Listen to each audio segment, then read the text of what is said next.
Mga boss, mga kontra sa mag-asawang Marcos posibleng sampahan ng patong-patong na reklamo. Case file. Grabe, matindi mga boss. Sila na ang makapangyarihan sa ating bansang Pilipinas ngayon na kung ano ang kanilang gusto ay yun ang masunod. Kung ano ang kanilang sasabihin ay dapat manahimik ka na lang. Dahil pag hindi mo gagawin yun mga boss at kukontra ka, ay sigurado samot-saring kaso or gagawin nila ng paraan para ikaw ay makulong at siguradong sasampahan ka ng ano-ano mang kaso mga boss. Unang sinampulan nila dyan mga boss ay dahil kontra unang nagpakita ng pag-ayaw o kontra dito sa administrasyong PBBM ay si FPRRD, si Tatay Digong mga boss, kung saan lantaran yung kanyang pagpapahayag at paglabas ng mga bahong itinatago ni PBBM. Kagaya ng una ay sinasabing gumagamit ito. So doon masyadong nasaktan itong si PBBM mga boss at sumasama itong si FPRRD sa mga rally, pumupunta ito mga boss.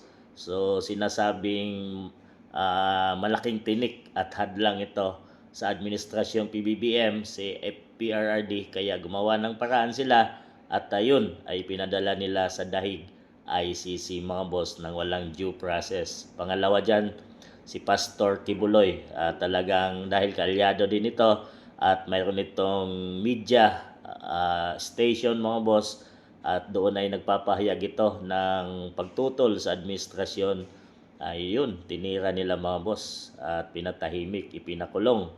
Marami pa sila, Bantag, Tebes, at kung sino-sino pa mga boss na sinampulan dito sa administrasyon dahil sa pagkontra. Ang bagong latest dyan mga boss ay ang kakampi nilang si Saldico, na alam naman natin kung gaano nila kakakampi at kung gaano nilabanan ni Saldico ang mga Duterte para lang ito ay magiba at hindi makatakbo sa 2028. Pero nung maipit na at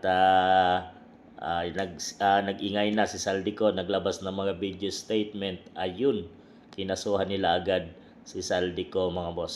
So dito sa flood control projects, kung sino dito ang nakikita nilang kumukontra, mga congressman, ay sinasampahan nila ng kaso. Ang bagong latest ngayon mga boss ay itong si Lakiko Barsaga, Representative Lebeste at si Senator Ramon Revilla or Bong Revilla mga boss, na ngayon ay sumuko na at yun ay sinasabing sinangkot sa flood control projects si Bong Revilla.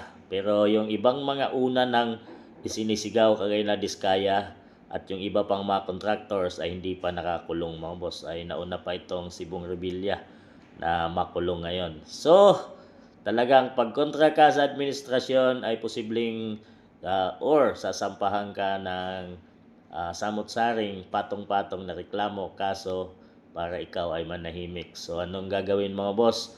Dapat bang manahimik na lang ang taong bayan na kung saan sila or tayo ang naglagay sila sa kanila para sila ay mapunta dyan sa pinakamataas na posisyon ng ating bansa, na sana ay gampanan lang nila ang kanilang trabaho mga boss para sa bansang Pilipinas at para sa taong bayan. Dahil kung meron naman silang magandang ginagawa ay hindi mag-iingay at bagkos matutuwa pa ang taong bayan. So di mo na kailangang sabihin pa ay manahimik kayo, dahil mananahimik ang tao pag nakikitaan ka ng kagandahang ginagawa. So mga boss, ano sa tingin nyo sa kasong ito?